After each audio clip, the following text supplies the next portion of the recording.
Ronald, let's get into your required viewing. You want to talk to us a little bit about Raging Fire? Yeah, so Raging Fire is a film that is considered an American 2012 2021. release, 2020, What? 2000, no, no, no. That's even it's an American 2022 release. A it came out Hey. over it came out overseas 2021, but it came out in theaters this year. Is Benny Chan's Raging Fire, starring Donnie Yen. It is a story about corruption, betrayal, and a whole lot of shooting. And Yeah. for The like, opposite of those British, like the last one you brought us to, Ronald, was The Responder, and we talked about how yeah, in that, like, there's not a lot of gunplay because it's England, Yeah, And if yeah, someone yeah, has a yeah. gun in that, it's like, what big fucking deal? They've got a gun. yeah, Guns are just like flying around, and people are yeah, just, and I do think that's part of the style of like a Korean cop thriller. But it's like this movie ticks yeah, all the yeah, for boxes sure. of like the Korean cop thriller, right down to like the former rookie cop who's the bad guy. I mean, I don't know. It, Protege, it yeah. definitely hits all the Yeah, the protege is the villain kind of stuff. But no, it's gunplay aplenty in Raging yeah. Fire. And I just, I want to get you guys kind of onto the non-American Donnie Yen stuff, just to get in a headspace for the new John Wick. He showed up mysteriously in the new trailer, and he's doing a lot of gun fu, and I cannot fucking wait for that.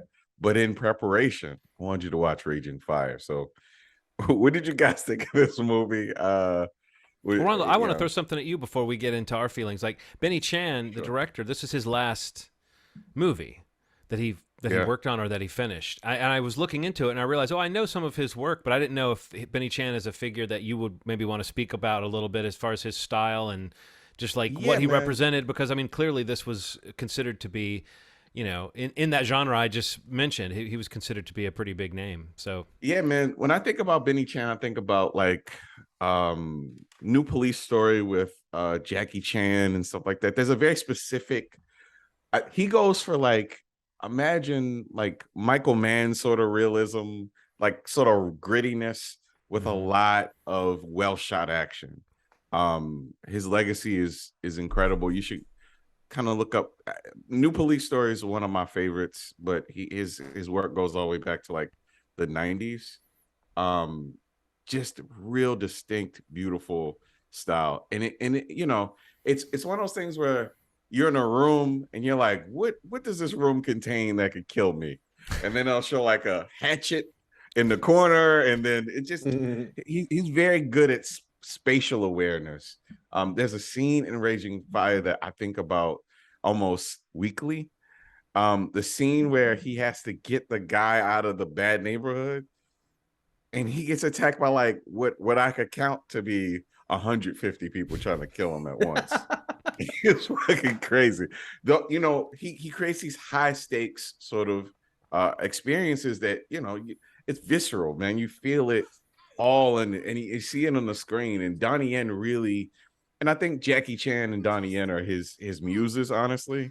They weren't in every movie that he's done, but uh, Donnie Yen's in a ton of them.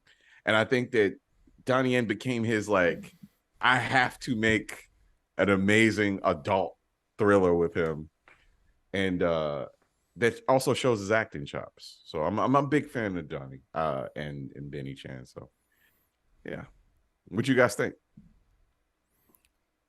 I mean, I Keith. I gotta say, like, this is definitely a blind spot for me, like in terms of like what I watch with any regularity. Like, there are a handful of these action films imports, like these foreign films that you kind of hear about, like when it kind of gets past a certain point, and like I feel like Yeah, breaks into whether it's film Twitter or in the last maybe 5-10 years film Twitter, or even yeah. before then, like some of the online boards I used to go on. But like so like had you not mentioned this movie, I don't know that I ever would have even heard of it, to be blunt. And I All feel right. like, definitely aware of who Donnie Yen is, and really just kind of his reputation, and in more recent years, like kind of what he's done in Hollywood. But I mean, my first feeling watching this was that like this felt like an action movie from like the 90s.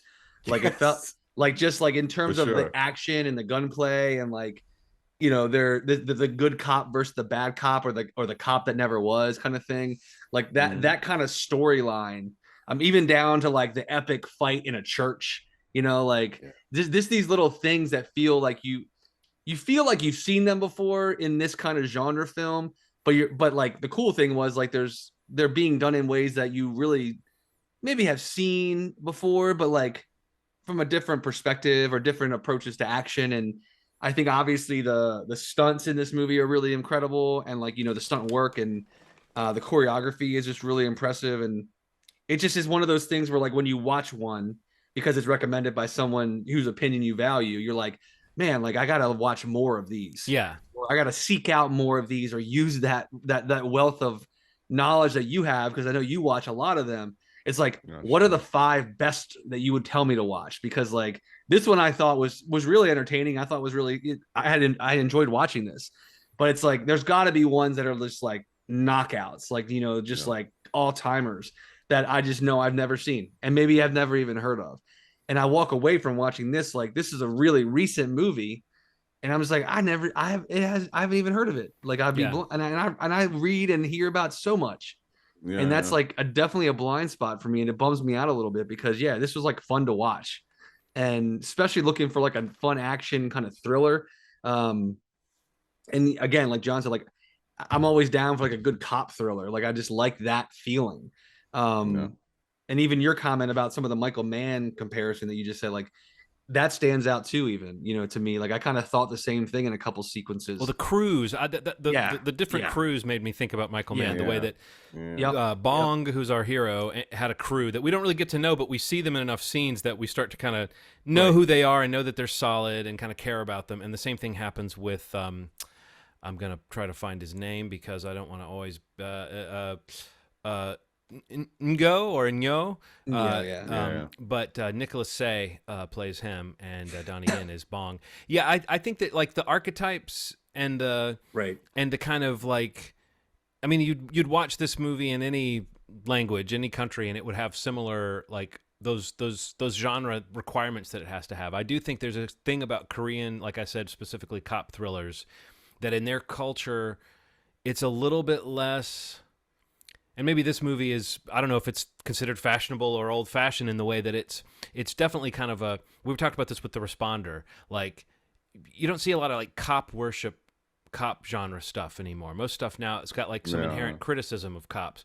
I think that Raging Fire sort of has that. There are corrupt cops, but more so the idea of like the valiant cop. It is treated very seriously as a heroic character. So much so that Donnie Yen, we accept that he's against the brutal cops who are corrupt, even though sometimes what he does to somebody he's trying to catch or somebody he's trying to stop is incredibly brutal.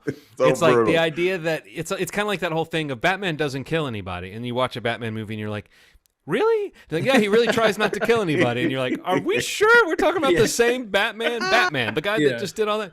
I feel like the idea that he's a good cop is really only in comparison to the guys who are like doing, really shady shit. But yeah, it's an action hero movie. And so you're really looking at it for those fight choreography scenes. And what you said, Steve, that final fight in the church, it's got all of the marks of like, the classic final battle, but the actors are doing some pretty amazing stuff with their bodies and with the timing of everything, and it does go on a little extra long, which is another kind of trait of these types of movies. When they get to like one of those action sequences, there's sort of an over-the-top quality to it. And if it looks like a comic book sometimes. Like you'll pull out and you'll see something that it's like, this looks like a drawing from a comic that you would have to work so hard to orchestrate it so that all the details you need to see are well lit and in focus, and there's 50 guys coming down this hallway and there's 20 guys down here, and Donnie Yen is lit so that we can see where he is and we can see him as distinct from the others. There's such an art to that stuff. That I kind of felt exactly the same way you said, Steve, of like, oh, this is really fun. I'm enjoying this. And now I really want to know, like, because I've seen a few of them probably. I don't always remember the names of movies I've watched years ago, like Sunken into Someone's Couch. But, watching those Korean cop thrillers, there are some that have, like, they're a little bit more grounded than this or a little bit more kind of refined than this. I feel like what you get from this is the production value of Donnie Yen being a huge, huge star, and Benny Chan obviously being, like, the a huge director. So you are seeing like a lot of production value in this thing. But I began to think, oh, it would be fun to try to like watch the cream of the crop, like the ones that people would say, if this one's a little formulaic, sure. what are the ones that define the genre? And I kind of wanted to also maybe tag onto that a question to both of you about Donnie Yen's like on-screen persona. I kept thinking in this movie, it was kind of almost on an amusing level. He's got real like disappointed dad or like Yes. even more so like angry high school principal energy or something. Like the way that he responds to things is definitely like, he's exasperated and he's a little bit almost whiny, I mean, in his like attitude. Like when he's fighting with the bad guy's got all this seething control, and when they talk, and Donnie Yen's got this kind of like, come on, what are you talking about? Like, just get with it, But I don't know. What do you guys think of Donnie Yen's like, on-screen persona and the way that he does have something a little bit different? He doesn't quite look like he's going to be the ass kicker. I think that might be something that works for him. Not even his face. Somehow, even his expressions, he just doesn't look like he's that guy. So when he does all this amazing stuff physically, I do think there's some kind of like, not quite a comedic element, but there's like a surprise element, even if you've seen him do it before, to the fact that he's this very normal looking guy, and yet he can do all that. I think that's it. Like I feel exactly with what you just said. Like I think it's like it kind of disarms you a little bit, in terms of expectations, especially if you're not like, I mean, obviously he's an international star, and like if you don't know, if you go into a movie without that expectation or without understanding, and you see like his persona, like the way he carries himself, or even the way he his face physically looks. It doesn't like scream like I'm the action guy. Until you start seeing him move, and then you're like, oh well, I was wrong about that. Wait, he is. Wait a second. I hope he's never mad at me. There's a scene that kind of sums up how he is in most of his movies. He goes. The catalyst for all this craziness to kind of kick itself off is the son of a group commits a crime, and they bring him into the room and it's like, hey, this guy committed a crime. Can you forgive him? You're a cop. And he's drinking some tea from this group of very rich people. It's very expensive tea. He takes 2 sips and he's like, I took 2 sips, so here's the money for what I drank. I don't want anything to do with this. That's him. That's his character. It's like this, like kind of like Captain America. I think that's why I like Captain America so much. There's like in the middle, his struggle is just trying to be a good person in the middle of very shitty people. It doesn't mean that like every move will be the best move. It just means that he'll try to do the best that he can in each situation. Yeah. And I'm a big fan of that kind of morality. It's a cool way to look at the world. And I was a big fan of Jackie Chan stuff that kind of has the same sort of idea. I think they have the same blueprint, him and Jackie Chan. It's like, I want to be the sinner that has this moral compass that can't be broken, So, that's kind of the driving force of all of his movies, including one of my favorites, IP Man. That's the guy that trained Bruce Lee.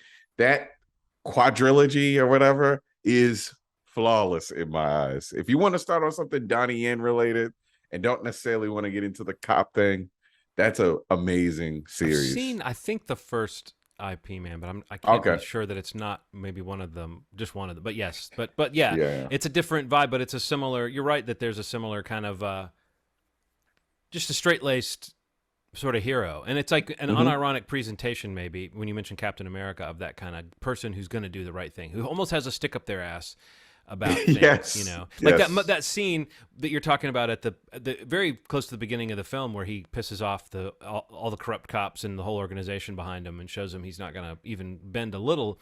Like, you watch a scene like that, and you're like, there may have even been a way to handle that didn't ruffle so many feathers, but he's just got no wiggle room in his own mind. What I liked was how like sketched in his home life was. It's like, oh, don't worry, folks, he's got a pregnant wife. You're only going to see her just long enough to recognize that that's what's going on, though. I guess she comes into play in the movie. There's the threat. They do that whole, she's, your wife's in danger kind of scene. And that scene is pretty crazy. Talk about an over-the-top scene. Actually, that moment was like trying to figure out the different ways it could go wrong and how it could possibly go right. I was going, it was pretty wild the way that plays out. Yeah. Anytime you have a bomb, like a bomb attached to somebody, that's always that's another standby in this type of movie. But you always feel sorry for the poor guy with the bomb stuck on him. Craziness. But yeah, man, I'm glad you guys enjoyed it. I can definitely suggest some movies. But yeah, I give IP Man a go. There's a big one that he has on Netflix that's really good. Just look up Donnie Yen, and I think it's a Netflix original movie or something like that. It's like one of those, another cop movie where he's incredible, kicking people in the chest. A lot of chest kicks too. A lot of chest kicks. A lot of switching weapons around in mid-fight too. That's another cool thing, is the way people's weapons get taken from them and used against them very, very quickly. Very quickly. If you see a henchman come in and he's got an interesting weapon that's like a hook or something, you're like, oh, that guy, you know what, guy? That hook's about to get used on you. Donnie Yen's not going to stand for that. Last thing I'll ask you guys about, what do you think about the montage of him running that happens like the whole movie of him running towards the scene in the rain, but it's like this exaggerated. Yeah. Sometimes you do something that just so it'll make a nice silhouette. You know, that's what it feels like. Like you got to have a nice side view of the. Yeah. I'm glad you guys liked it. Well, all right, Raging Fire. So, Steve, what's our next required viewing? So, I before we were recording, I was like, I'm going down the list of IMDb's top 250, and I was like, I'm going to pick something I haven't seen on there. And I don't know why this just popped in my mind, but I didn't do that at all. I was planning to pick a movie I haven't seen.